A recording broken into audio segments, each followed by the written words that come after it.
I don't think identities make people want to kill themselves. I think suffering makes people want to kill themselves. And it shocks me that physicians and therapists today are not willing to say, no, if someone has a desire to end themselves, they are suffering, and the suffering is a mental health issue, and that needs to be addressed. We cannot make it easy for that kid to say, I'm suffering because all I need is this one cookie of hormones, and then I won't be suffering anymore. And people are saying, oh, well, good idea. And it's just, it's dereliction. It's incredible dereliction of treating a person like a whole person and forcing children to self-diagnose and then just running with the ball without a question. You must be some kind of therapist. I am some kind of therapist, and I'm about to take you on a journey through the inner wilderness. I've invited brilliant guests from all walks of life to join me as we investigate, illuminate, and inspire transformation in ourselves, intimate relationships, and the social ecosystems we are constellated in. What you are about to hear may surprise you, so hang on to your earbuds for a hefty dose of sanity in a chaotic world. I am Stephanie Wynn, a licensed marriage and family therapist, branching out and building bridges between psychology and everything else under the sun. It's my honor to have you along for the ride. Let's get started. Today my guest is Wiley Haynes, who some listeners might be familiar with from her epic threads on Twitter on gender and developmental trauma. Laura has been banned from Twitter, and so we're going to get to catch up outside of that medium. But Laura is a CASA, which stands for Court Appointed Special Advocate. She has a special interest and wide reading in developmental trauma, and she's worked with numerous at-risk vulnerable youth, such as youth in the foster care system, for long periods of time, always working in their best interest. So Laura has some unique expertise in the developmental needs of vulnerable children. She's also a writer and a poet, as well as a mother of 3 children who are grown and thriving. Laura, welcome. It's great to have you. Thank you so much. All right, let's start with the juicy stuff. Why did you get banned from Twitter? I'm hateful. I'm very hateful because I think before you enable a little unhappy kid to make permanent changes to their body, it might behoove you to get to know them and understand whether they're dealing with any kind of pain that might not be right there on the surface. Yeah, that definitely sounds like hate speech in 2022. Anything I've said along those lines has definitely been deemed hate. My actual comment was just saying it's a mental health disorder. And I'd like to know when suicide or self-harm or self-hatred are not a mental health disorder. And I think that's what's sort of going on. That's a good point. And it's shocking that you would be banned for saying that, since what you're talking about, gender dysphoria, is actually literally a mental health disorder in the DSM. That is a true statement of fact. And I hear you expressing concern for vulnerable at-risk youth that the medical system and legal system are enabling the self-harm that vulnerable at-risk youth have always been driven to engage in some form or another. You have a special insight into that. How long have you been working as a CASA? I became accredited as a CASA in 2015, and I am my youth is now aged out of eligibility for having a CASA. So I'm not a formal CASA, although we are still connected, and I'm still an advisor/friend. Oh, I think I got something wrong. I assumed you'd worked with many different youth. Was it only one? No, it's been one youth the whole way. They want you to, the goal when you're a CASA is never to leave the life of that child. Minimally, you're supposed to stick around until they are either aged out of care, placed in a permanent home, or back with their family. But they, like the last day of the training, they kind of slip it in like, oh yeah, and really you're friends for life. That's really our big goal. And, it's not hard to be friends for life with these kids. They're, this youth that I work with for many years is a wonderful person, delightful person. It's a great experience, and very rewarding and fun. This is a deep relationship. It sounds like it's somewhat between the role of a social worker and the role of a foster parent in the kid's life. It's kind of like if you imagine a busybody aunt who really loves you. That's pretty much what they're looking for. They want someone with a parental value system. And let's bookmark that and come back to a parental value system because I have a lot to say about that. But they want someone who's going to say, well, what about finishing high school? And don't you think you maybe want to go to get your associates or go to college? And how is that going to fit in with supporting yourself? And, just asking the pesky adult questions that your mother or your aunt or your grandma or your dad would ask you if they cared about you and you're about to go off half cocked and do something impulsive. So we're there to kind of help those kids who are very impulsive, extremely impulsive. That's impulsivity is a giant trait in this population. And we're trying to have them simmer down. You have to teach these kids how to go through a thinking process of making a decision. How, for example, this particular youth was very short and had a plan to join the army. And I happened to just go online and too short. There's a height limit to get to go in the army. You might not, know that. Well, neither did I, but I found out in 5 seconds that the permanent plan was an impossible plan. And so that's the kind of thing a CASA has to do is just like go, oh, you know, I'm not sure this plan is going to work out the way you think it is. Have you looked it up yet? That kind of thing.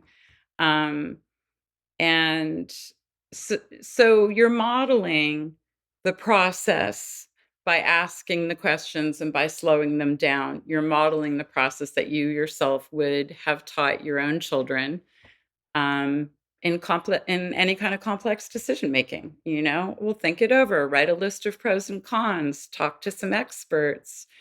So, for example, when this youth had some serious developmental trauma, and cognitive behavioral therapy wasn't working very well to address distress, anxiety, depression, pain, etc. And so I said, well, I'm aware that there are other therapies out there that you could get access to if we get the court to approve it, that are not talk therapy, that don't repeat what you've already learned in cognitive behavioral therapy and might be useful to you. And we did some psychoeducation. I talked about neurofeedback. I talked about EMDR and various different kinds of modalities, somatic therapy.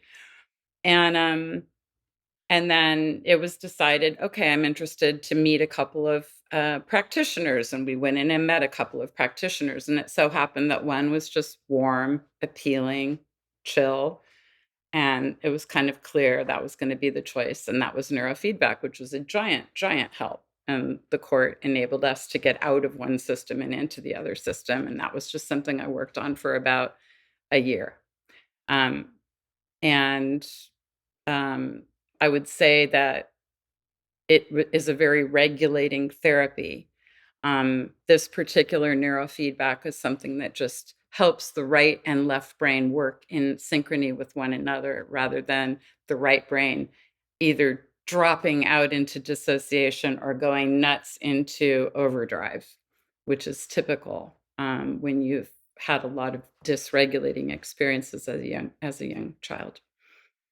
And you have a lot of interesting insights, which anyone who knows you from Twitter will recall from before you got banned, specifically on the developing brain. So I'm excited to delve into that. But before we do, you mentioned before we started recording that you took an oath. And the way you're describing it to me, it sounds like you took that oath extremely seriously. So can you tell us about that? Absolutely, yes. Well, before you take the oath, you get the training, and the training emphasizes how you have to be a detective and you have to leave no stone unturned and leave no important party untalked to. And as a CASA, you have access to all the important parties. I could call a doctor of a foster youth assigned to me and have my questions answered, and I have the right to that through the court. More than a parent. Kind of funny, huh? And um, and so when you when you're trained, they emphasize how much you have to just go to the next person, ask more questions. You might form a sort of rough draft opinion of a situation, but keep going. There could be other people out there who have key insights and know key things, and you need to talk to everybody. So even just right up at the beginning of being a CASA, that was what they emphasized. And when you take the oath, you take the oath to advocate in the best interest of your child without bias, and to do the process of accurate research and fact finding before making a recommendation, and then to make a written recommendation to the court that's in the best interest of your child for their future. And the without bias means that if I'm a pacifistic CASA and my youth wants to be in the military, I need to help them find out how to sign up for the military and what would be the best for them between the Navy or the Army or the Marines. And so you don't let your own personal bias get in the way. If it's a reasonable goal for reasonable humans and that child has that goal, you support it, period. So, what are the differences between what you do as a CASA and what you might do, say, as a social worker? Well, a social worker has a lot of cases. So the intimacy is less, the time is less. It's a weekly meeting.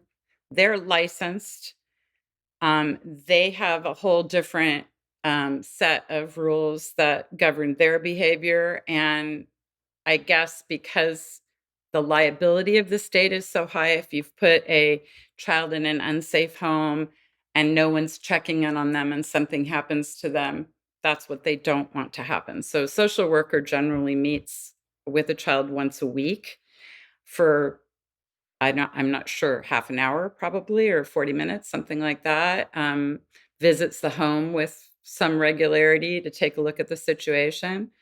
Um, but the CASA only has one child, and we have time to do the deep dive that the social worker doesn't have time to do, to really understand the person that we're helping on a deep level, what their resources are. Do they have a great aunt who's important to them? Is the parent who's semi wants to be involved a healthy involvement or not? You have to meet the parent. You have to sit and talk to them. You have to, see how they kind of pass a couple of tests or not. Are they consistent? Do they show up, etc. So you're doing a lot of legwork, and this is something a social worker doesn't have time for.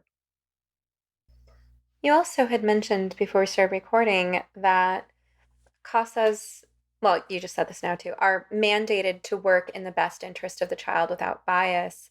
And in California, where you live, a social worker who's working with a gender questioning teen or youth is mandated to affirm. So That's your right. role is really unique in the gender crisis as well, because we're facing this crisis where the ideological capture of all of our institutions is really affecting what good, caring, responsible adults feel they're allowed to say and do. Hmm. And you, on the other hand, have this unique role where, on the one hand, there's a lot of intimacy, as you say, and a lot of responsibility, but there's also a lot of freedom to take that oath to heart, act on it, and act in the best interest of the child, even if it flies in the face of everything that is happening in the culture right now. That's right. Like, for example, I had to fight like hell to get neurofeedback for this youth. There's a entity in our area that is the sort of provider of all the CBT for the youths in foster care, as well as for abusing parents who may be trying to reunify with their children. They are the mental health providers for that population. And it's basically trauma focused CBT for the kids. And there's some DBT group um, um, work that they make available to the parents, some of whom have a lot of trouble self-regulating as well, as you might imagine. So I had to fight to get this youth out of that system, because every youth that they're treating is worth some dollars to their bottom line. And they have interns providing, supervised and good interns in my experience, but interns providing trauma focused CBT to kids that are extremely traumatized. And no right brain therapy modalities are offered. So I knew that she'd been through CBT 5 or 6 times and was still very distressed. And I felt that we can't make her keep repeating the same process that's not helping. It's going to make her feel like she's unhelpable, and that's not true.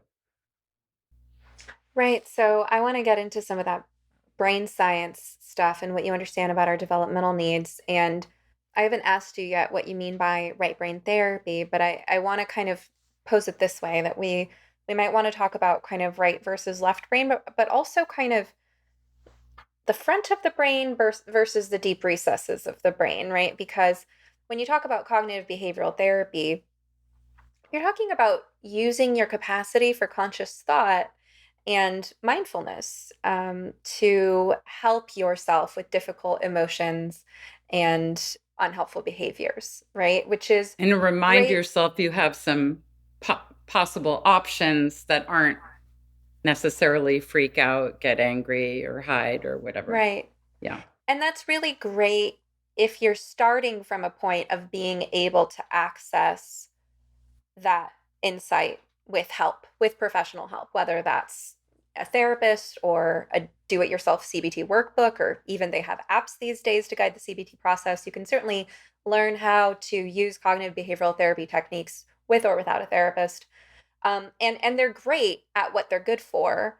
Um, but you have to start from a kind of a baseline level of cognizance. Now, a therapist can help a person become more aware through the therapeutic relationship, through what our clients share with us over time. We can help them become more aware of, let's say, what was the trigger for compulsively eating ice cream to self-soothe. Okay, you're aware that you ate a gallon of ice cream. You're not exactly aware what precipitated it, but given that it's not healthy to eat a gallon of ice cream, and given that there's a part of you that wants to be healthy, we should probably figure out what's going on with that other part of you, right? What was the emotion, right? And so if we can kind of start there, then there's somewhere to get to. We can help kind of build awareness of what was the emotion I was trying to self-soothe there? What were the thoughts that were going through my head?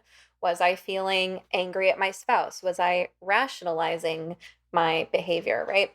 So CBT is great for that. There's a lot more tools besides what I'm describing right now that are part of CBT. You go to school for years to learn how to do it, but um, that does rely on conscious thought, right? And hopefully, if it goes well, you're able to kind of work with different parts of the brain simultaneously, so that your prefrontal cortex, which is the part doing all this thinking and practicing mindful self-awareness, can go ahead and help out that frightened amygdala, right? And that there's communication happening across the hemispheres of the brain. Now, I say all of this as not a neuroscientist. I'm sure there's someone listening with more expertise who would make some corrections to what I'm saying, and maybe even you will. But I want to kind of pose it this way: that we have right and left brain. We also have kind of front and back of brain, or outer and deeper recesses of brain. And when you talk about developmental trauma,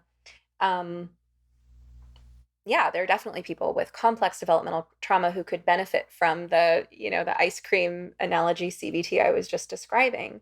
But I want to know more about what types of treatments are we missing? Are we failing to recognize are helpful for these people who have these deep developmental wounds of maybe abandonment or abuse very early on in life from a time before they even had language.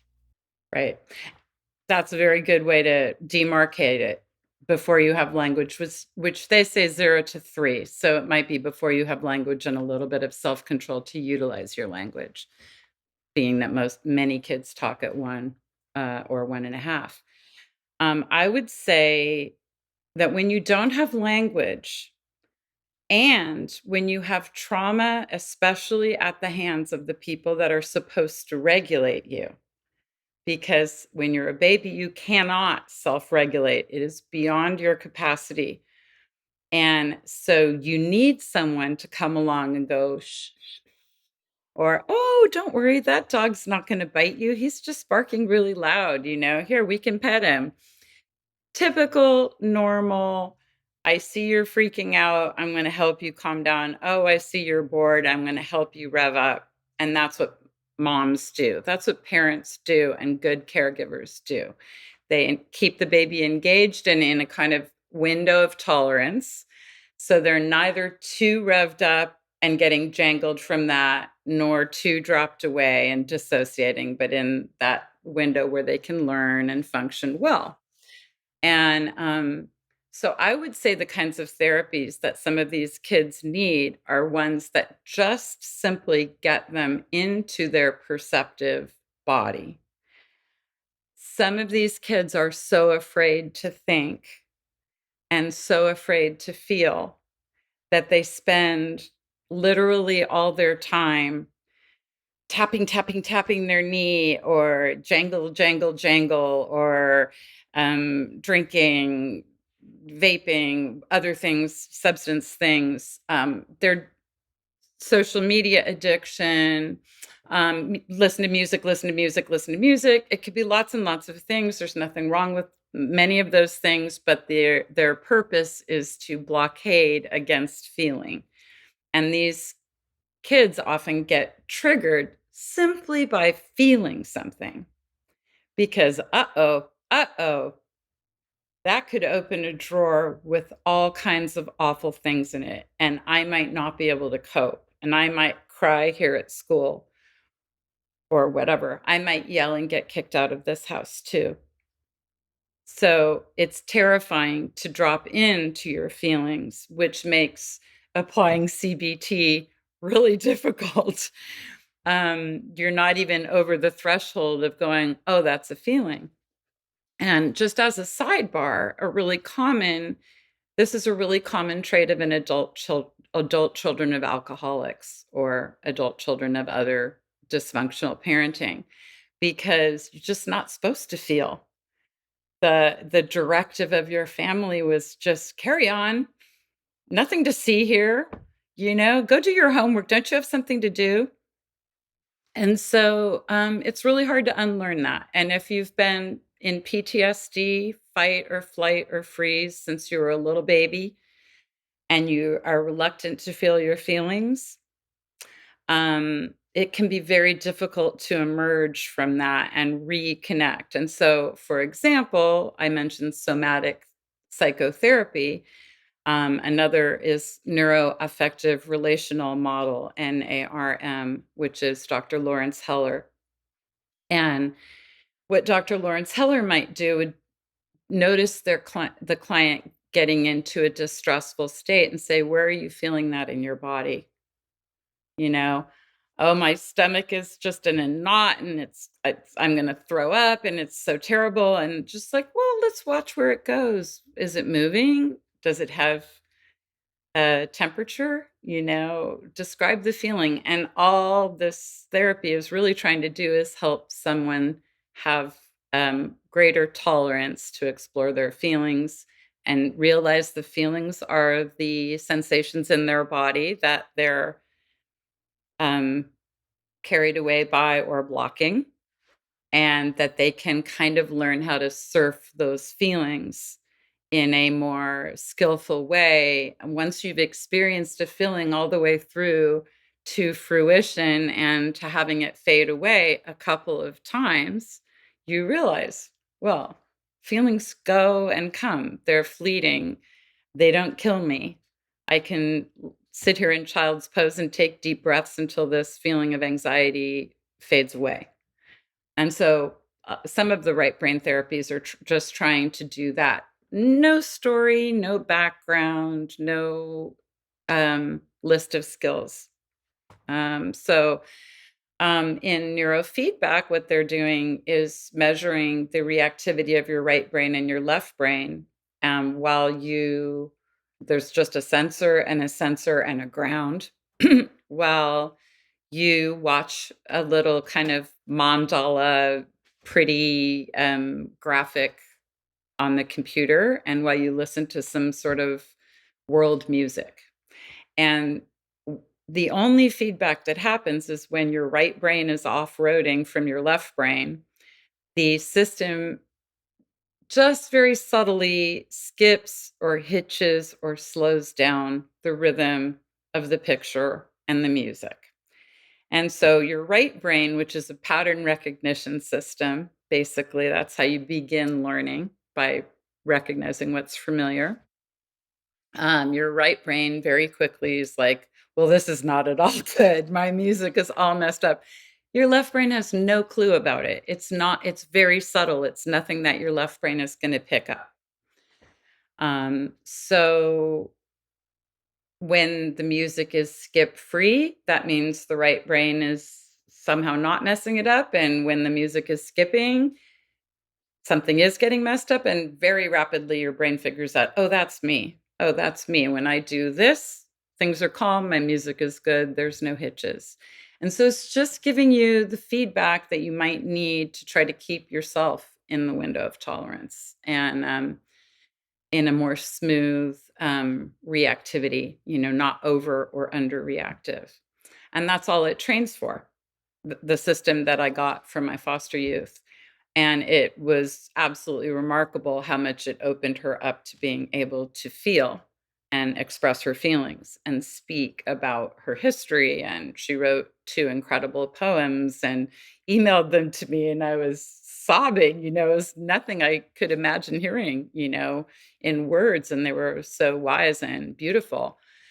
And so it really opened things up for her to be able to stay more regulated, which then opened the doorway into exploring feelings and using those skills she'd learned already in therapy. If you were to come to me as a client and tell me you were feeling grumpy, irritable, lethargic, stressed out, or unfocused, I'd want to do a thorough assessment of your lifestyle. And one of the first elements we'd look at is the quality and quantity of your sleep.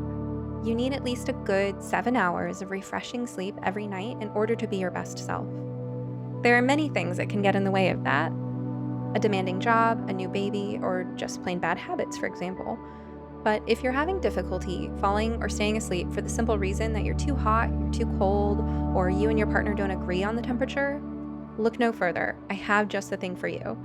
And since this is not therapy but a podcast, I can actually sell you stuff. So I'm going to genuinely recommend that you check out the Pod Pro cover by 8 Sleep. It's the most advanced solution on the market for thermoregulation. The cover can adjust the temperature on each side of the bed individually for you and your partner based on your sleep stages, biometrics, and bedroom temperature, reacting intelligently to create the optimal sleeping environment. Personally, I have mine set to run on autopilot so that my bed is warm when I get in, cool in the middle of the night, and warm again when it's time to wake up. I sleep very soundly this way. Improving your sleep is one of the best investments you can possibly make in your overall well-being, the quality of your work, and the lives of the people you touch. So go to 8sleep.com to check out the pod and use the code SOMETHERAPIST at checkout for up to $200 off your purchase. Even if they're already running another sale, this code will get you an additional $50 off. And to my listeners around the world, 8Sleep currently ships not only within the USA, but also to Canada, the United Kingdom, select countries in the European Union, and Australia. All right, now back to the show. And let's talk about that concept of staying regulated. So emotion regulation. I think you gave a beautiful example of that when you described the mother-infant bond and how it ideally goes, right? And mother could Right. be caregiver. Ideally the child has multiple responsive caregivers, including a mother and a father. But I'm going to use mother for primary caregiver, right? But that that there's a relationship where the baby expresses baby distress, and that could be anything: too hot, too cold, sleepy, hungry, poopy, wet, understimulated, overstimulated. Um, these are emotional and sensory experiences, internal and external. And, as adults, we learn to manage these processes ourselves. We know that if we're hungry or thirsty, we can go get water or food. But those more, the levels of stimulation, those are things that are more subtle and yet equally important. And so as a baby, you're equally helpless when it comes to all of it, right? You're no more capable of managing your own toileting needs as you are with being able to self-soothe for that fear of the barking dog, right? And so when you describe emotion regulation, really emotion regulation dates all the way back to infancy and the mother-infant bond. Absolutely. Emotional self-regulation is the probably most important skill of mental health, and you learn it by 3. And you learn it by those 3 years of somebody else externally co-regulating you, meaning, "Oh, I get it. Something's wrong. Let me help you. Oh, that didn't do it? Let me try this. Don't worry, I'm sticking with you till we figure this out. Oh, you're wet. Okay, now I'll change your diaper. Are you more comfy now? Let's find you a toy." And you do that infinitely, for thousands of times. And little by little, your baby is learning to discern hunger from fatigue, from boredom, and what you do for those states, and how they're all temporary states that get remedied rather rapidly. And if that's your experience, and of course, no one's perfect, there's no such thing as a perfect mother, but you only need a good enough mother. And a good enough mother, it matters to them to try to get it right. They may make mistakes, they may blow their cool, but they'll come back around and say, "That was unfortunate. I lost my temper. I'm really sorry. You didn't ask me anything that weird or anything. I was just in a bad mood and I took it out on you. And can I answer you now?" And that's what's known as rupture and repair. So there's a rupture, but you repair it. And the baby gets the message from being cared for and co-regulated: you're important, you're safe. Somebody who's skillful at all this stuff has your back, and you can relax and be curious and experiment. And you fall down, someone's picking you up. You get too tired, someone's going to soothe you and help you have a nap. And just that process is the natural way of learning this. But of course, you can only have to imagine what it's like for a baby where nobody is regulating them and they're stuck in a crib to scream all night long because people are on heroin, or, there are terrible experiences of never being relieved will lead a child to do the very few things they can do, which is object, scream, sob, cry, yell, or dissociate, which sort of means go into thumb sucking and self-soothing in the best way they can and just float away and not be paying too much attention to what's going on in their house, or that they're really hungry or whatever it is that's upsetting them.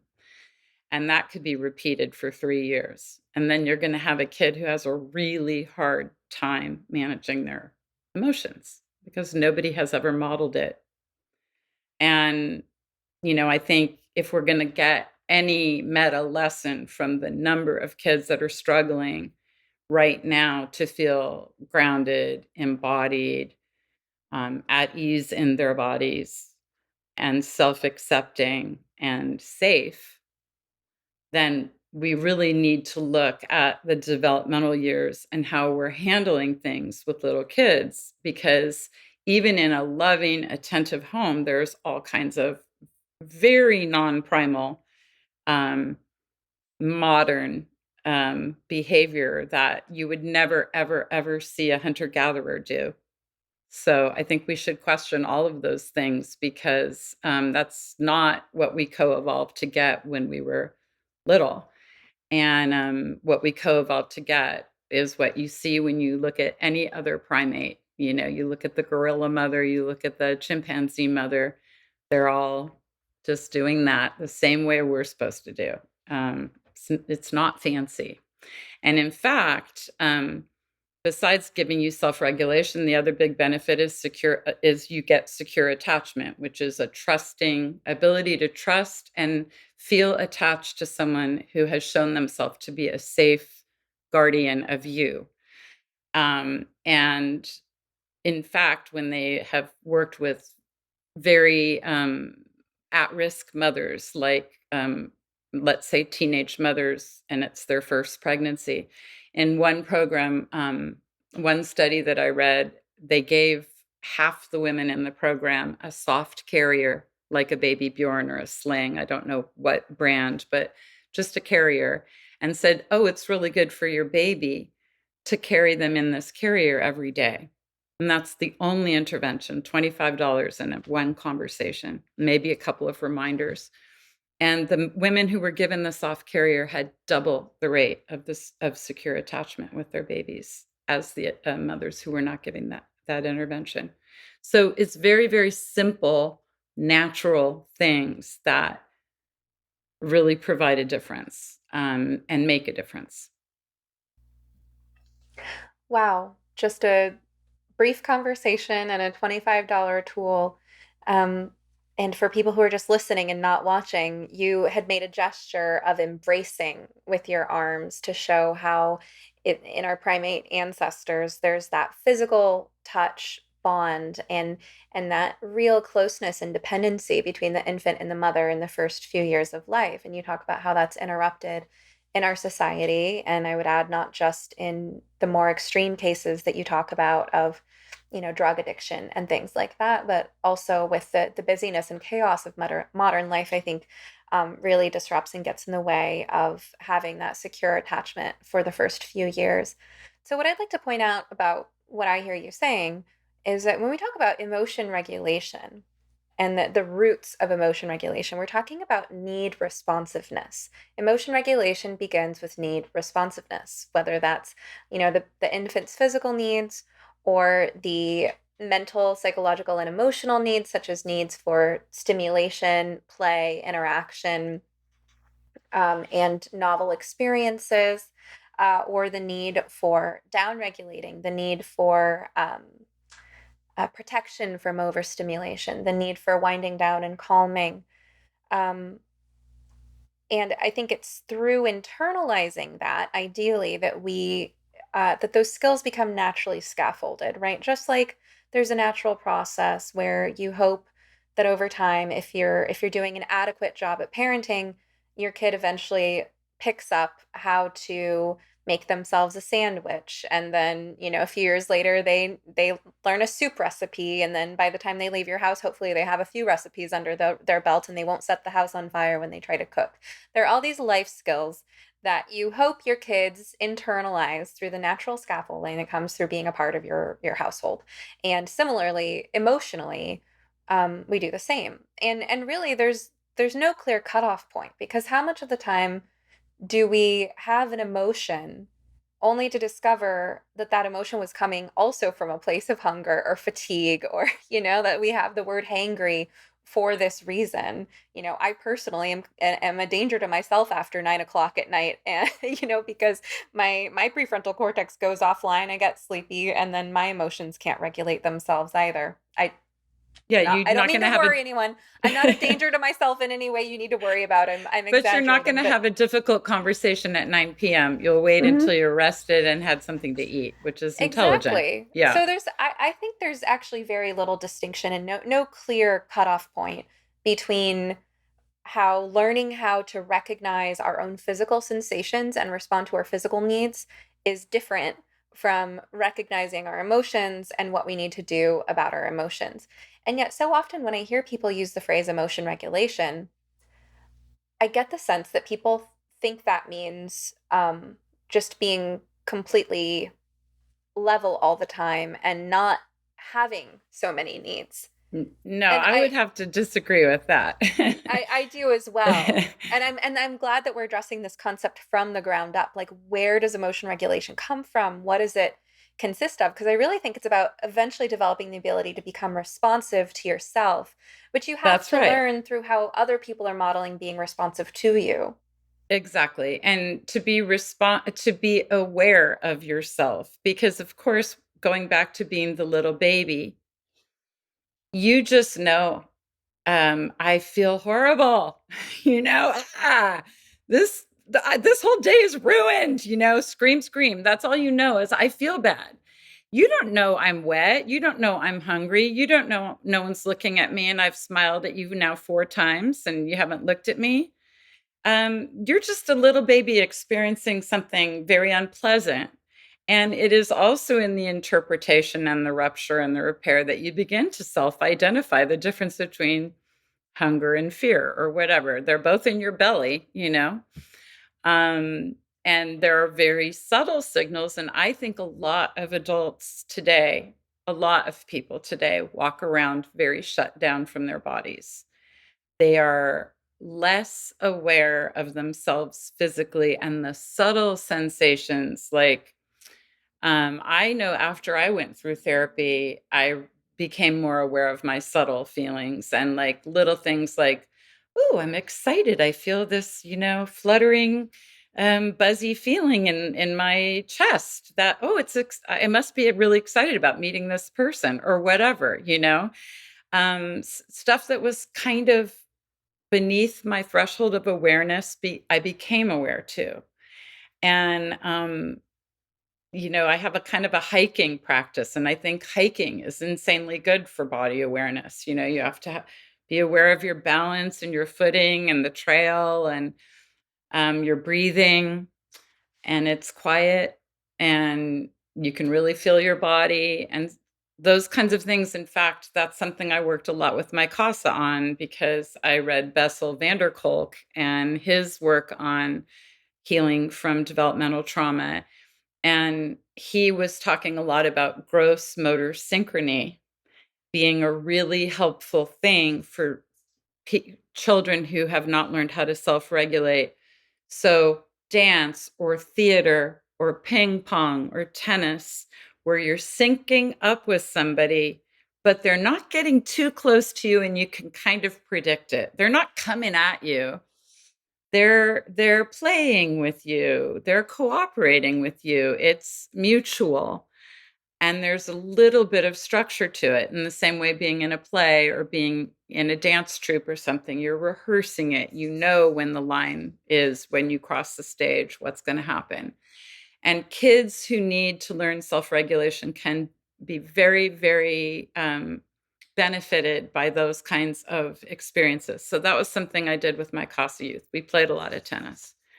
Um, and it was fun. You're laughing, you're running. It's cooperative. You're trying to keep the rally going or whatever. Um, and again, that's a way that an adult could be in a sync with somebody else, getting a certain amount of need met in a cooperative way. So it's a reparative experience, even though you're no longer a baby with needing someone to change you. You still need people to cooperate with you and recognize that you ran way back, so they better come into the net or whatever, responding to your movements. So yeah, in my reading, I got a lot of nuggets from a lot of brilliant therapists who could convey the kinds of things that those kids are lacking and how you can remediate them. I love hearing that about what you describe as gross motor synchrony or movements that involve mirroring and coordination with other people. I'm thinking about the role of rhythm and like a whole body understanding of rhythm and how that dates back again to that mother infant bond because there's the rocking and the cooing and the mirroring and the gestures. And I And also thought patterns seeking from rhythm. So if you want to make a baby laugh, I mean, I have 2 little twin grandbabies. They're 8 months old, so I've been in a baby lab for this past year or since they were born. Um, And if you're pouring water and you go blub, blub, blub, blub, blub, blub, blub, blub, blub, blub, blue, like that, they laugh. You did something different. They were expecting the same thing. It's amazing that even a little baby knows, oh, what happened? And it's the right brain recognizing pattern, trying to make a prediction and finding it funny that the prediction didn't happen. Um, so a lot of those things are just built into us Mm-hmm. and the And ways our brains learn. and so much of basic sanity is the sense that there is a predictable pattern to how most things around you work most of the time. Without that, then you have chaos and disorder, and all you can do is reinvent the wheel in each new situation, and things don't make sense. For some reason, I've learned to kind of trust whatever images pop into my mind, whether I'm in therapy or podcasting and conversation. I'll just get these images in my mind, and I'll speak to them, and there's something there. I was thinking about something I've recently learned that I love, which is boogie boarding. And unfortunately, I didn't learn this until after the years of my life that I actually lived near the ocean in warm places. And, that's thinking back developmentally, that was a developmental need that I had, was for someone to recognize when I was little that I actually would have loved boogie boarding more often. But, that lack of mirroring from the outside environment meant I didn't realize that this is something Right. that I loved. It takes self-awareness. It takes, someone observing us and noticing us and reflecting us back to ourselves for us to see ourselves and develop that self-awareness. In my case, this is an example of how it would have been really helpful for an adult to say, wow, Stephanie, you really seem to like boogie boarding that one time you did it. Let's get you doing that again. Right. But so I've discovered this passion for it. And in the ocean, you get this rhythm, right? And it's like the rhythm of being in the womb and hearing your mother's heartbeat.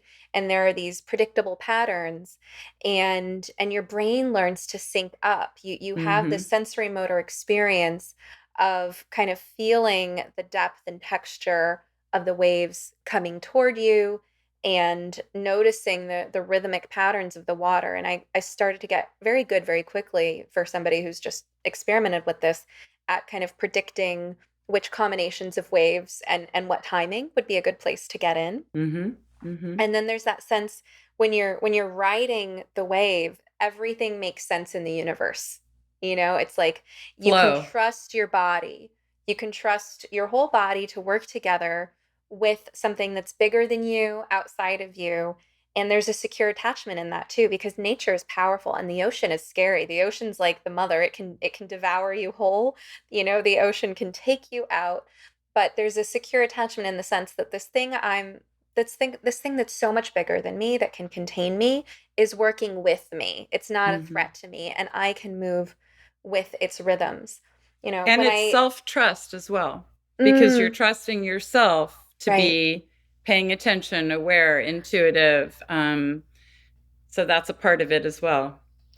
Yeah, and when I imagine the kind of rehabilitative programs that I would design for, my population that I'm most interested in, detransitioners or survivors of gender malpractice, people who are lost in transition. I don't think we have necessarily the right collective vocabulary for these terms, but basically people who have been harmed by gender medicine in any way. When I think about the treatments that I would love to be able to provide them, I mean, many of them fall so far outside of anything you would call psychotherapy. I'd love to take them boogie boarding, for instance. And so it's validating to hear you say just how important these motor synchrony activities are, embodiment practices, how helpful it would be to dance in rhythm with other people, or I would add, to play music in rhythm with other people. These physical Drumming. activities, Mm-hmm. yeah, that replicate and kind of give you that missing experience. And I think that's kind of leads to my next question, which is, given that we can't go back in time and recreate a different childhood, for people who have complex and severe developmental trauma, which it can include various forms of abuse and neglect, um, how can they learn to kind of reparent themselves, to, even though they can't go back in time, to go back to find some of those missing needs and give themselves what they can now, especially considering that many of them are disadvantaged in adulthood. Hmm. Well, I mentioned adult children of alcoholics before. I'm not sure if we were on camera or if it was before our conversation started, but that's a free program. And it is a very good um, kind of opening into considering with compassion your origins. Unlike other 12-step programs, which are more, they're harsher about take your fearless moral inventory. You've abused people due to your addiction and you need to make amends.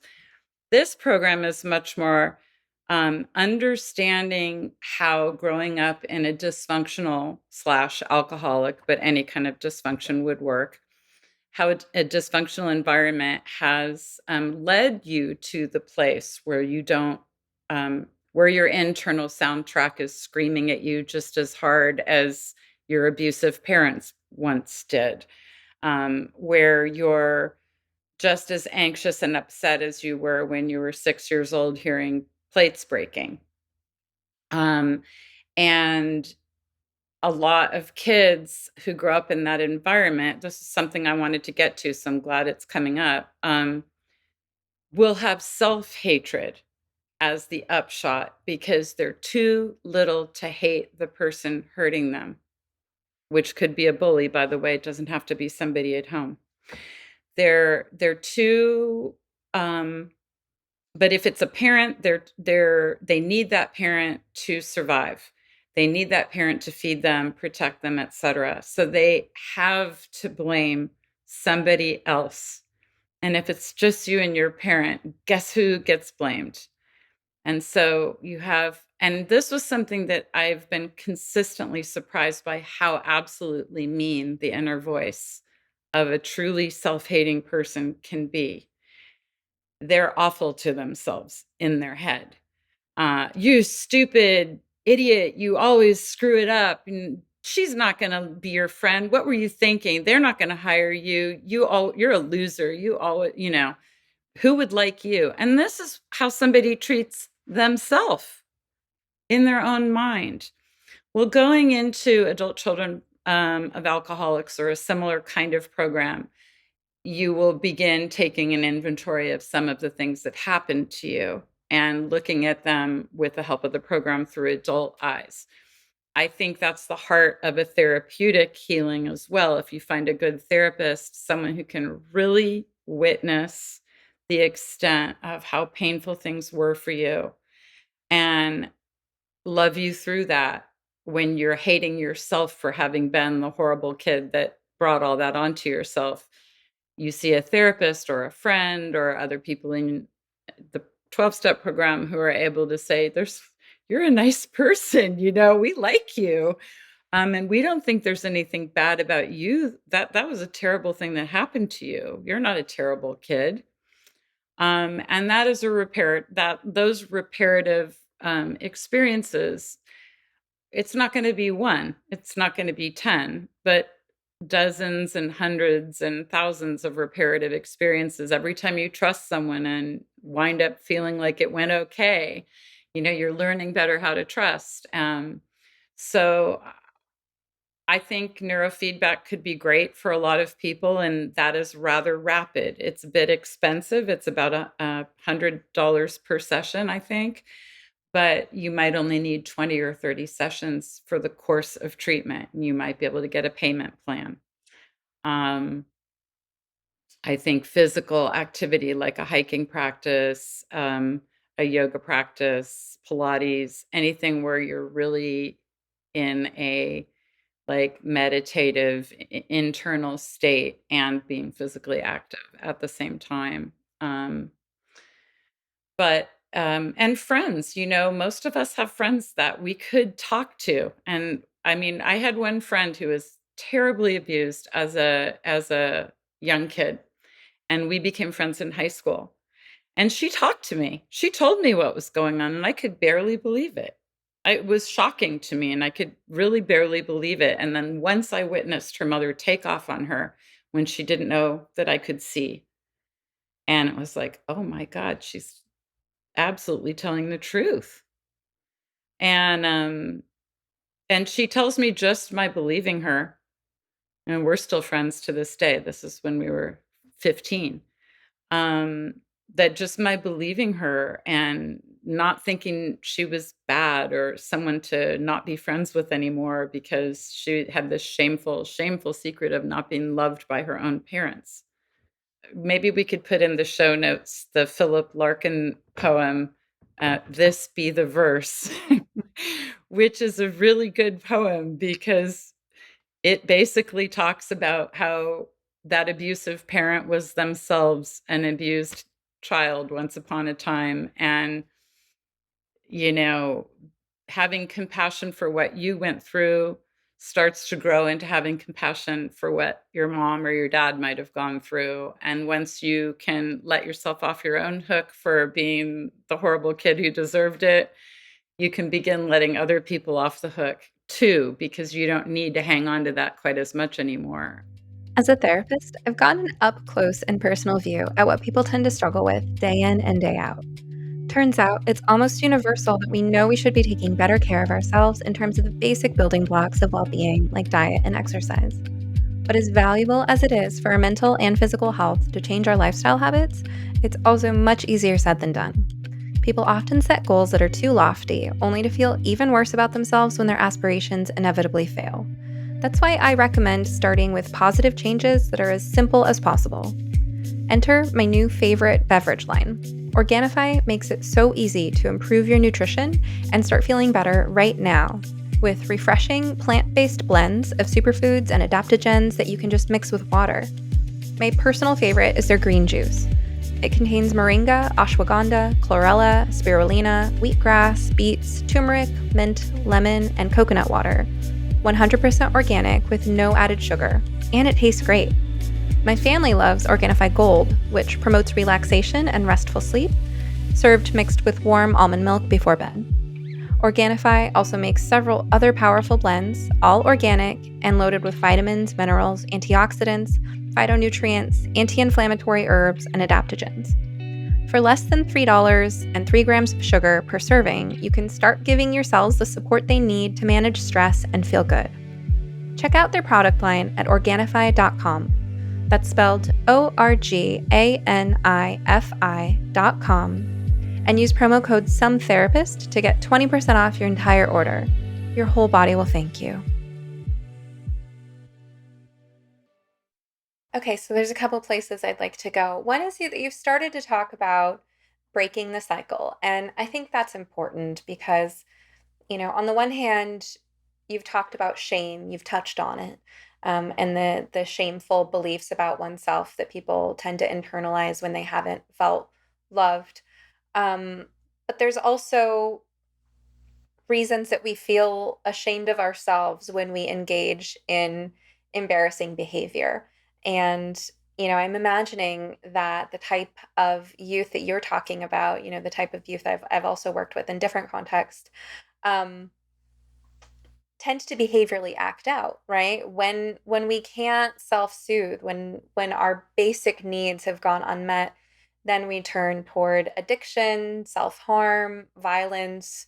We become emotionally dysregulated. We don't have the language or the security to ask others for what we need. And so I see a lot of people get stuck in these cycles of shame. And it can be hard to, as you're saying, let yourself off the hook when you know that you've acted in an embarrassing way and you truly have maybe alienated or lost people. You can't always count on that one loyal friend who understands why you do the things that you do. And so, how do we help people from your perspective who carry shame not only because of the abuse and neglect that they've faced, but also because of the things that they've done when they were emotionally or behaviorally out of control? How do people find self forgiveness? And how do we break the cycle so that, like you're saying, that abused child who becomes an abusive parent, then passes that on? Like, how do we break the cycle for the next generation?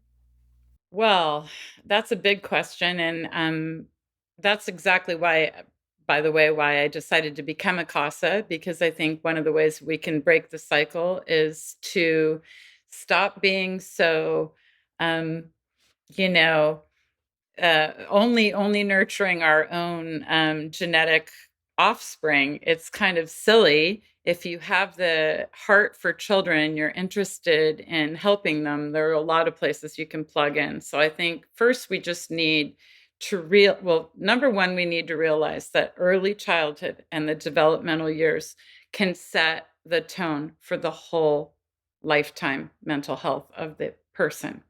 And if you're struggling with mental health, it's very likely that you had not gotten your needs met as a little child. And you've probably spent a lifetime in just, shut up and get on with it, or no one cares what you want to whine about, or whatever, with that inner voice. And so the first thing you have to do is really try to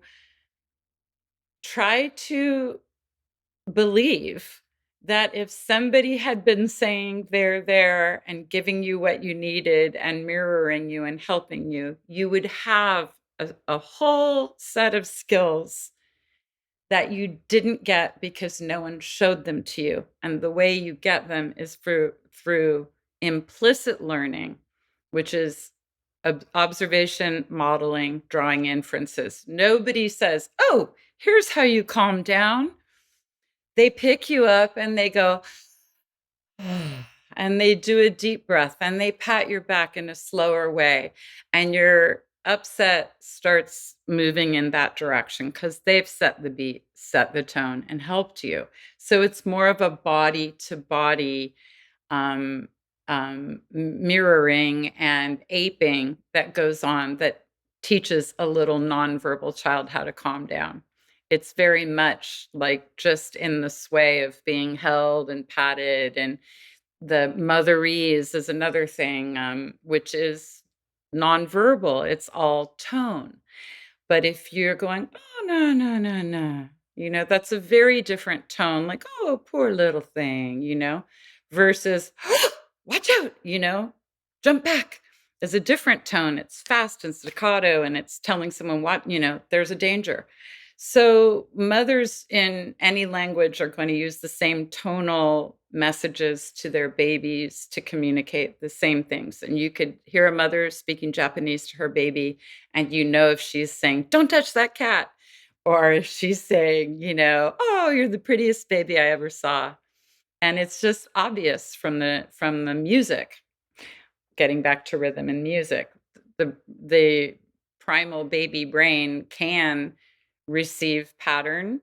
You've had nothing but heartbeat for your whole first 9 months. Swoosh, swoosh, swoosh, and the beat of a heart. You've got rhythm already. When you're born, you've heard your mother's voice. I actually recall from Twitter a heartbreaking picture of a baby of a surrogate hearing their surrogate's voice for the first time as a 6 or 8 month old child when she visited. And the face just bursts open with, "You're the one. Oh, I've been waiting for that voice," which is why adoption can be traumatic on a little baby, even if they go to the best home in the world and the most sensitive, loving parents. They've had a shock trauma. They've had a loss. They've had the loss of something that they were predicting to hear more of. It suddenly went away one day and everything was different. So, people think, "Well, God, this baby was adopted at birth and went straight into these wonderful PhDs who are the nicest people." And you just don't register that a real trauma has happened to that baby, period. Um, we have to be more compassionate to how sensitive and unguarded little babies are. They don't have any defenses. They don't have any skills. They don't have any abilities. And when bad things happen to them, it's the worst tragedy you can have because it's going to affect them deeply. And people that you work with know exactly what I'm talking about. And the read read a few books about attachment. I would recommend John Bowlby as an incredible writer, psychotherapist, and deeply humane man on attachment. And some of the great attachment writers, Bowlby, I forget if it was Bowlby or Masterson, but one of them was brought up by, a mean governess. Some of them did not get everything that we hope a child to get. So it doesn't mean that it's a life sentence or that you're doomed or that you're going to lack insight forever. You can work through this stuff and you can be more aware of it than all kinds of people and have something to offer your nieces and nephews and children and the kids on your block and whatever, if you learn that and you learn how important it is to co-regulate little children. And I think volunteering in any kind of cause that matters to you can be a healing experience for somebody who's stuck in self-hate. Fostering an animal, walking dogs for the shelter or something like that, caring for horses, that can be really, really soothing and healing. There's a lot of equine therapy for that reason. So just finding a situation that you can plug into and that at the very least at the end of the day, you can say, I showed up and I walked those horses and they wouldn't have been fed and watered if I hadn't been there. And, that's just a little bit of something that you can do for somebody else, which I think it's pretty hard to feel like a, worthless POS when you're doing good things for others. That's a pretty tricky way to change your self-view. Trying to think of things that are free. I would say draw near to the people that show you they can be trusted. Be a little selective to know who those people are. Give small tests before you give big tests to, build up to an ability to really trust somebody. But my dad actually gave me some very good advice when I was a young kid. And I think I was probably, I don't know, 12 or 14 and feeling really out of it and, unpopular or something like that. And he said, you know what, Laura? If you really like somebody, it's very hard for them not to like you. And I thought, he's wrong. But then as I went through my life, I realized it's really right. The people that really like me, I have a hard time not liking back, and really liking isn't smothering or sucking up to. It's just somebody that you think, oh, you're at this party. Oh, sit down by me. I like you. I don't know you that well, but every time I see you, I kind of have a nice time talking to you. And that feeling, lean into that feeling, you didn't learn the right lessons about what relationships can offer you.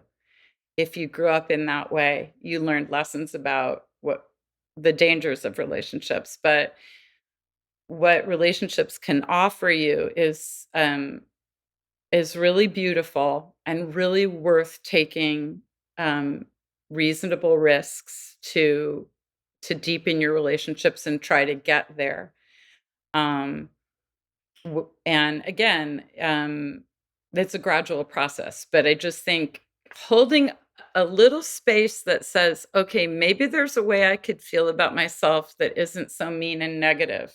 Maybe some of this is a hangover of the very people that were mean to me. And I'm doing it to myself because I wonder what the hell would happen if nobody was yelling at me. Just open up your mind to think there could be another way of me thinking about myself. And instead of saying, oh, I'm such an idiot and I really blow it. I mean, for example, I have a good self-talk. I never really realized I have good self-talk until knowing people who have bad self-talk. But I'll start to drive away and I'll realize I forgot the very thing I was going to the post office to mail.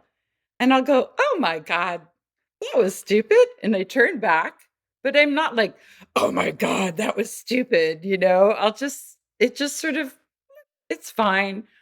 It doesn't really bother me. I don't feel indicted. I don't dwell on it. Sometimes I'll even say that was dumb, out loud, because I'm 61 and you start doing that. But it's just it's never a lecture. I don't do that to myself. I never have done that to myself. And I had a really attentive um biophysically close anthropologist mom, and that probably is a big reason why I have positive self-talk. She just was that kind of mother. And it's kind of interesting because she wasn't always a great mother, but she was a really good mother to little kids. And I see her with little kids, and I see she has it. So I believe that that's always kind of your set point until you change it. So I want to change subject a little bit. You have had some remarkable insights that you shared on Twitter before you got banned about the connections between everything you've learned about psychological development in early childhood and what's happening with these vulnerable youth who are getting involved in gender ideology. So I want to invite you to share some of those insights. Is there any particular place that you would want to begin with that? Yeah, I guess I'd start by saying when I first became aware of what was going on with gender, it was with adults that wanted to, probably 2012 or 2010 or something like that, you started hearing more about transgender identified adults. And I didn't find it logical, but it didn't really attract my attention in a big way. But when I heard those things applied to children, and especially some of the, oh, if you don't feel comfortable in your body, you never could relate to having the sex that you have, you've always been anxious about your breasts or whatever, some of the signals you are trans stuff that are in a 10 million TikToks. When I started hearing those, given the background that I have in developmental trauma and having read about it so much and having worked with a population for whom that is really relevant, um, I couldn't help but notice this is the list of symptoms of developmental trauma getting recast. So, for example, in developmental trauma, you hate yourself very often. I mean, 95% of people who've been through developmental trauma experience self hatred. It can almost be homicidal self hatred. It is so mean. And how easy is it to morph I hate myself to I hate my women's body. I hate my female sex. That's why I hate myself. Um, Another developmental trauma signal is dissociation. A lot of kids that have experienced developmental trauma will grow up and be in adulthood, they will dissociate. I saw my foster youth that I work with dissociate right in front of me. And it was literally like a fugue state, like a waking dream, like sleepwalking. And for like what had happened was there was a little minor altercation with a foster mother, and this youth was scared of being in trouble, and didn't agree with the decision of the foster mother, and scared to follow up with a more firm disagreement. And it had to do with what they'd put on to wear to an event we were going to, and literally dissociated for about 40 minutes. I could barely get a word out. And I kept saying, we don't have to be here. We can leave. You seem very upset. I'm not sure what's upsetting you, but you don't seem to be your normal self. And um, finally, I was told, well, I didn't want to wear this skirt that I've got on. I wanted to wear. I said, well, what did you want to wear? And heard, well, I wanted to wear shorts, but they're under the skirt. And I was like, take the skirt off. I don't care. Wear the shorts, be how you want to be. And it calmed down. But it was about 40 minutes of serious dissociation that I had never witnessed that before. Just an inability to emerge back to the surface and speak. Um, Anyway, if you're dissociated, of course, you don't relate to inhabiting your body. You don't feel, you don't learn a lot of things. You're not going to feel comfortable necessarily socially, maybe because you dissociated when um, other kids were learning the social rules or the social expectations. So you didn't learn them because you were too busy getting out of your body every time it felt bad. Um, that is going to have a lot of overlap with a kid that might think to themselves, well, why am I so ill at ease in my body? Oh, it's because I'm trans. Well, no, it might be dissociation.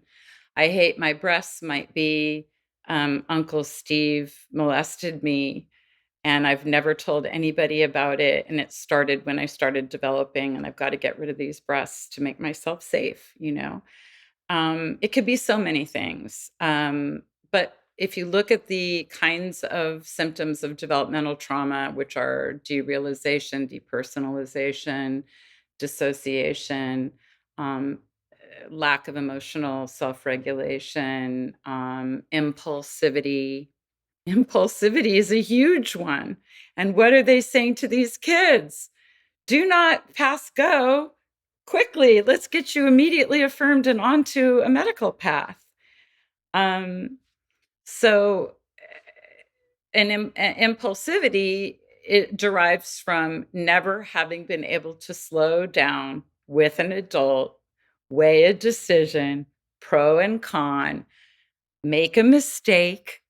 You know, these kids aren't allowed to make any mistakes, so they can't make a decision because a decision might imply you made the wrong decision and it's your fault when it's a mistake.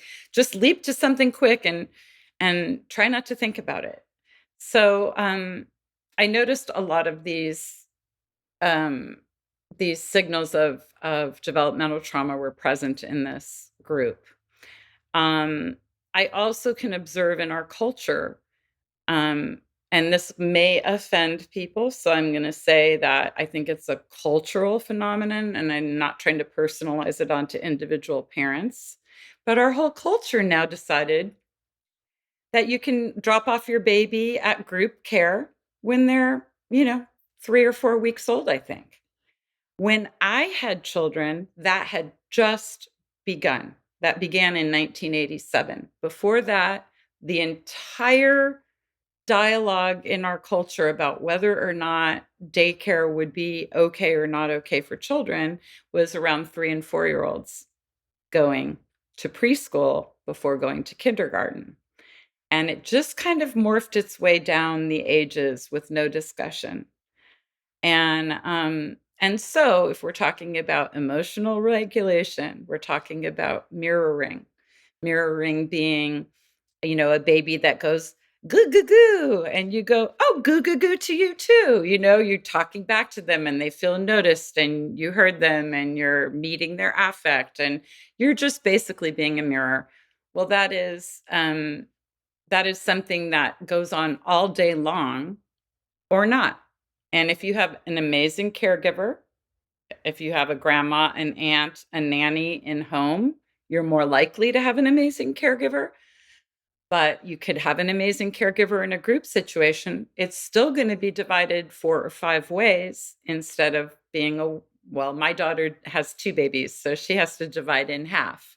She seems to be able to regulate 2 babies, but it's a little harder. And then, of course, what if you're in the group of 5 babies and one of them is colicky and you're just a pretty contented little coper? Well, how much mirroring are you getting? I would worry not enough. So I think we have to look at things like that in our culture. Cry it out. What does cry it out say? You feel horrible in your body? No one's coming. Too bad. You're overwhelmed and out of control? Suck it up, see you in the light.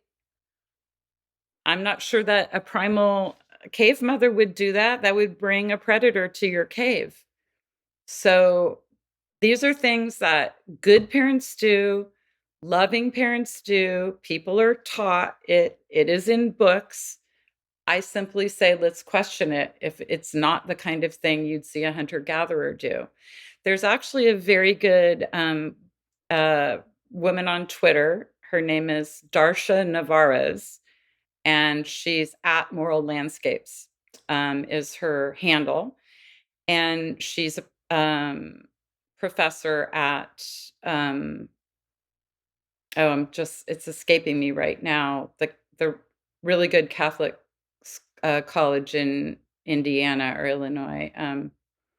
Their football school. Anyway, she's a professor, and she's written a book called Neurobiology and the Development of Human Morality, which is fascinating. And she talks a lot about the hunter-gatherer tribes as kind of the sweet spot of human development.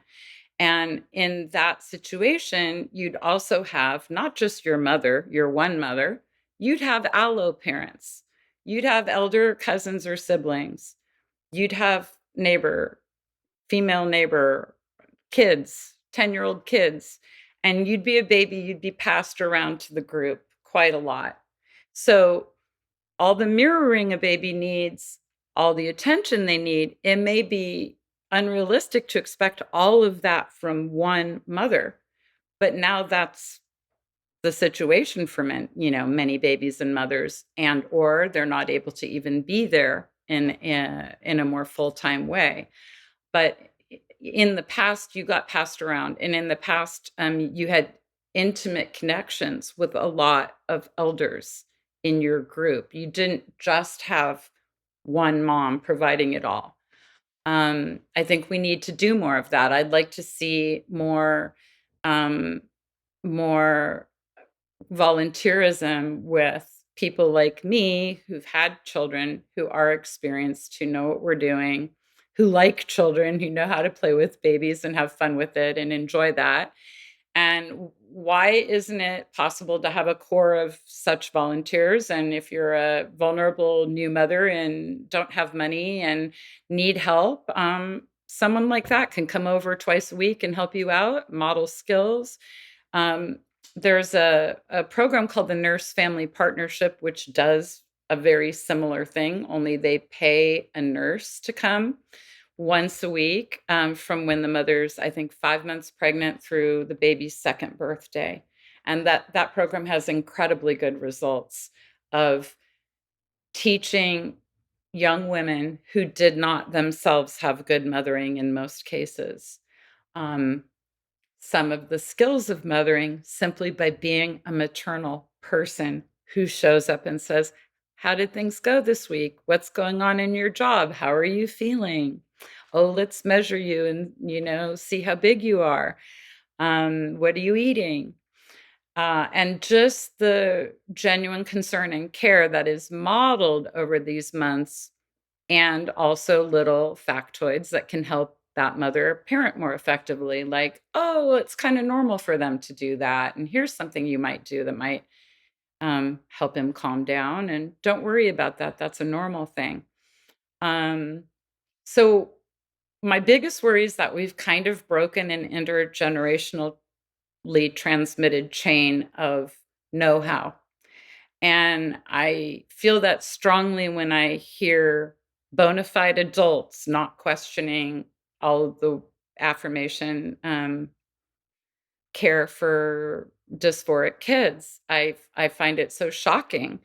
I feel like, but isn't it self-evident that you don't give a harmful and permanent medicine for a problem that could be outgrown?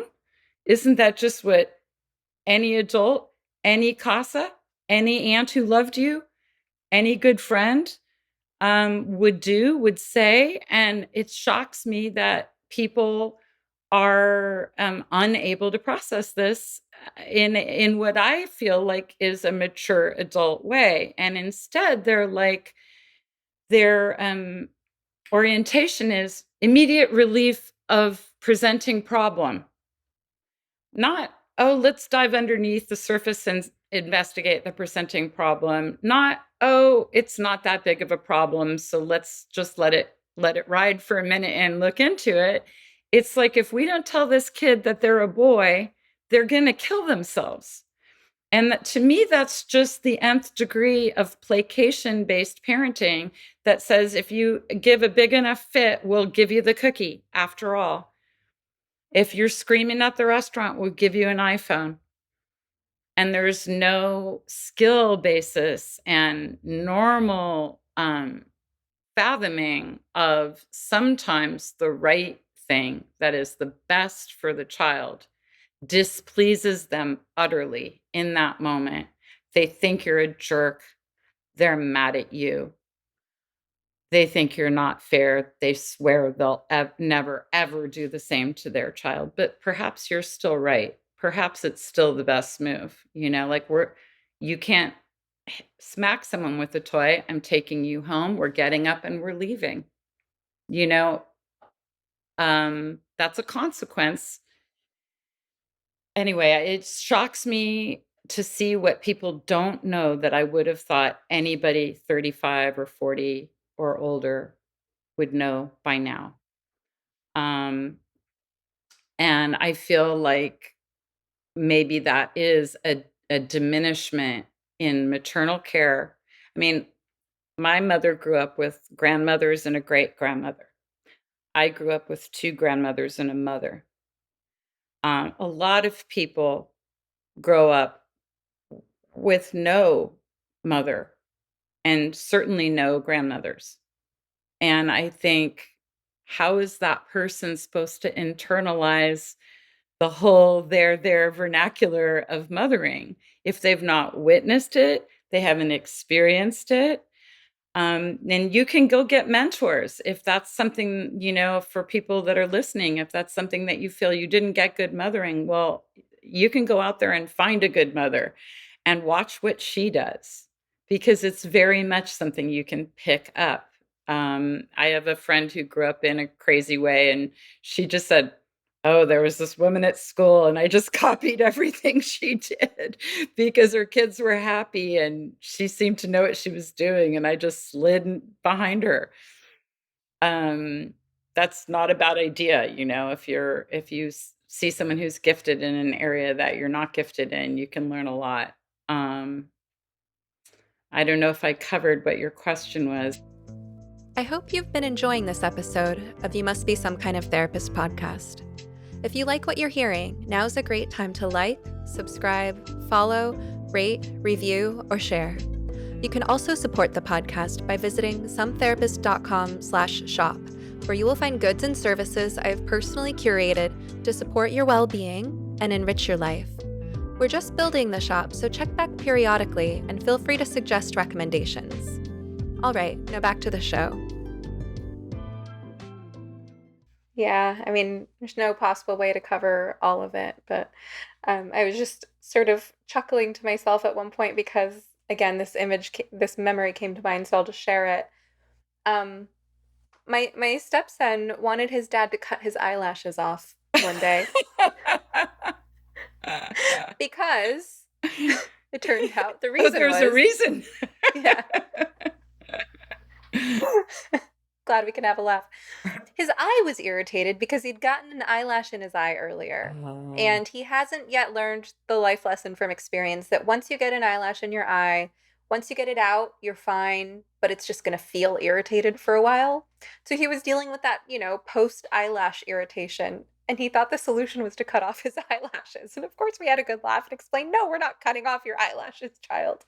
Right. That's a good way to get another one in there. Yeah. But it's a perfect example of a child's logic. My eyelashes are bothering me. Just remove them, right? And it's a perfect example of one of the many times that you say no, and the logic is you'll thank me later. The child doesn't always have to understand why the answer is no. And also, when you were speaking earlier about limits, and you just kind of touched on this, it was several minutes ago now, but I made a note to bring up the subject of healthy limits versus abusive limits, because I think kids who've heard a lot of abusive and neglectful no's, no, quit your whining, no, you can't have that, no, no, no, without really taking into account what is going on, what does the kid need. I think maybe they don't learn to differentiate as kids who are raised in a healthier environment ultimately do. Hopefully by the time they grow up, they recognize, yeah, my mom told me no about the candy and the video games and the this and then that, and I was mad at the time, but I see why she did it now. So I wonder if, again, with these trans identifying kids who are impulsively pushing for something that they think will solve their problems, and it's, an equivalent of cutting off their eyelashes, but worse. If part of the reaction there is that many of them haven't had the experience of proper parenting, which includes, no, you can't have dessert tonight. You already had dessert last night, and we only give dessert 3 nights a week. Or, no, you can't stay up late playing video games. You have school in the morning. No, you can't hit your brother. That's not an appropriate way to tell him you want your ball back. All of these appropriate no's get mixed in with the abusive no's because they haven't had the healthy no's. And then it's just like, well, why deprive a child of anything they want? There's kind of this backlash in the opposite direction where people are forgetting how to be adults. That's right. And two, when you're differentiating the sort of the beneficial no, that's metacognition. Let's remember that a good no and a bad yes are more complicated than a good yes and a bad no. And I do think relational intimacy is key at imparting metacognition Mm. because when you're really at one with somebody, when you're a baby with their mother and you feel like we're just this puddle of love, and then your mother has a plan that you don't want to do, suddenly rupture, and you've got to make the repair and you've got to deal with the disappointing mother who you actually really love, but right now you're really mad at. And that is metacognition in a nutshell. And it's hard and it takes time to get there. But I think when you have parents who don't know how to say no, sometimes they only have so much time with their child at the end of a long day, and everybody's hungry and over it, and they don't want to say no. And P.S., they don't want to wreck the time that they have, after work with dinner, et cetera, by being really strict and difficult. And I think sometimes, from my own observation, some of the missing skills of these teens' parents were probably skills that I honed with a screaming 2.5-year-old, insisting they didn't need to go to bed as tears flowed down their chin and dropped off, And sometimes you just have to say, well, I'm calling it here. And you're tired and I'm putting you in bed, and that's that. And, I'll come back in 2 minutes but you're going to fall asleep if you lie down. I know it. Um, I think if you haven't been in the trenches and realized how important the intelligent no's are by bitter experience, and your child hasn't gone through that either, hearing those no's from you, having the wisdom of them borne out, at least in some proportion of the cases, um, maybe neither person in that dyad has what they need to weather what's going on. Maybe you have both a kid who gobbles down placation because that's what they can get, and a parent who offers it because that's what they can give, and nobody's doing the metacognition and nobody's giving the good no. And I think this plays into it. This is my theory. This is something that I'm working on writing about. That I think that we've just gone through a cultural change, and some of the stuff that was common knowledge to our grandmothers is no longer common knowledge. If my grandmother would have seen Jazz Jennings on TV, my grandmother, who was born in 1908, she would have said, "Oh, honey, well, he's gay. Just leave him alone. Let him play with Barbies. Oh, no, you don't want to do that. He hasn't even formed yet." That's what my grandmother would have said. That's what everybody's grandmother would have said. And it's really shocking to me. It's like I grew up and was a teenager, and gender was never a word uttered by any of my peers, or me. I raised 3 kids through teenage years, and gender was never uttered as a word by them or any of their peers. So it's just really hard for me to believe it's a be-all, end-all linchpin of existence now.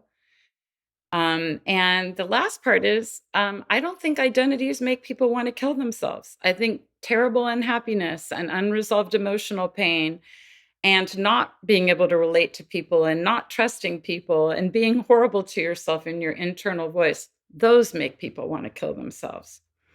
Um, Suffering makes people want to kill themselves. And it shocks me that um, physicians and therapists today are not willing to say, no, if someone has a desire to end themselves, they are suffering, and the suffering is a mental health issue, and that needs to be addressed. We cannot make it easy for that kid to say, I'm suffering because all I need is this one cookie of hormones, and then I won't be suffering anymore. And people are saying, oh, well, good idea. And it's just, it's dereliction. It's incredible dereliction of treating a person like a whole person and forcing children to self-diagnose and then just running with the ball without a question. Um, Something has happened to adults. And the more I think about it, the more I think part of it is these are adults who are not able to fathom their children are unhappy because of the normal kinds of things that novels for hundreds of years have talked about that make people unhappy. But we all know unhappy people who suffered through the, hit parade of terrible things. You don't get born with a part of your inner mind and your identity that is going to be at odds with yourself to the point of suicide. That is, in my view, a non-existent thing. And that is the frame that gender is taking in the culture, that you could possibly, I mean, now that we're talking about little babies and how they learn, how could you possibly have a fully sprung idea of what hairstyles and colors and whatever that you really express your real self when you are just building a self? And indeed, when you remember the Romanian orphans, if you don't have relational intimacy and somebody really caring about your feelings and that you exist and what's going on in there, you don't have a self. You're essentially vegetative, like those terrible, I mean, I don't know if you've seen those films. You're younger than I am, but when they first got into after Ceausescu in Romania and went into these orphanages, and these kids just didn't even talk. They didn't even move. They were like babies in cribs when they were 3 years old. That's what happens if you don't, at the nth degree of not having a relational childhood. So it's crazy to think any innate quality could tick away inside all kids and not be present in the Romanian orphans. Do you know what I mean? I don't believe it. I'm just skeptical. And that isn't to say that if you are so gender nonconforming that in adulthood with informed consent and really knowing the risks you're taking with your body, your fertility, your ability to orgasm and those things, if an adult decides that they are really going to find it easier to just blend, presenting in the opposite sex, I don't have a problem with that. Like it doesn't concern me. I'm not worried about it. I have thoughts about what's fair to women and, in sports and other things, but it doesn't bother me if Eddie Izzard wants to wear a dress, doesn't bother me at all. So, but I'm very bothered by people who should be safeguarding children, having wisdom, being the adult in the room, enabling kids to do foolhardy things in this fantasy of a grandiose fantasy of being a hero doctor, a hero endocrinologist, or a hero parent.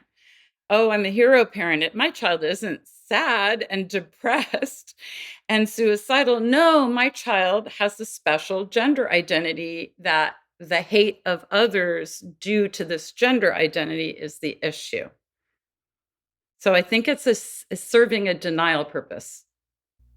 You said that you're working on some writing. Do you have a blog? Are you working on a book? I'm working on a book about these topics. That's exciting. Yeah, it is exciting. What can you tell us at this time about it? Well, I'm wanting to write a book that's sort of geared toward new parents and basically going over some of these things that may not be getting passed down in the normal ways, and being a little more overt to talk about the ways in which we treat babies having a great deal to do with their future mental health and what the best practices are for building sturdy minds in our children. That's great. Well, I'm really looking forward to updates about your book. Thank you. Where can people find you for now? Well, I could put my email on your show notes. If people are interested in contacting me, we can do that. Hopefully I'll be back on Twitter. I'm appealing. I know I'm not hateful and never have been. And I guess you could tweet your objection to my remaining in jail if you want to, for listeners. Hopefully I will get a human on this. That sounds great. Well, it's been great having you. Thank you so much, Laura. It's been a pleasure. Thank you, Stephanie. Nice talking to you. I hope you enjoyed this episode of You Must Be Some Kind of Therapist podcast with Stephanie Wynn, LMFT. This podcast is produced by Eric and Amber Beals at Different Mix. Special thanks to the talented musician Joey Pecoraro for our theme song, Half Awake. At sometherapist.com, you can find more information on any topic, guest, resource, product, or service you've heard of here today. You can also follow me on Twitter or Instagram at sometherapist. If you would like to ask a question, suggest a topic, be a guest, or invite me to speak, you can email us at hello@sometherapist.com. You can also send us a voice memo with your question, and we just might play it. Of course, just because I'm some therapist doesn't mean I'm your therapist. This podcast is not a substitute for medical advice. If you need help, ask your doctor or browse your local therapists online. And whatever you do next, please take care of yourself. Eat well, sleep well, move your body, get outside, and tell someone you love them. You're worth it.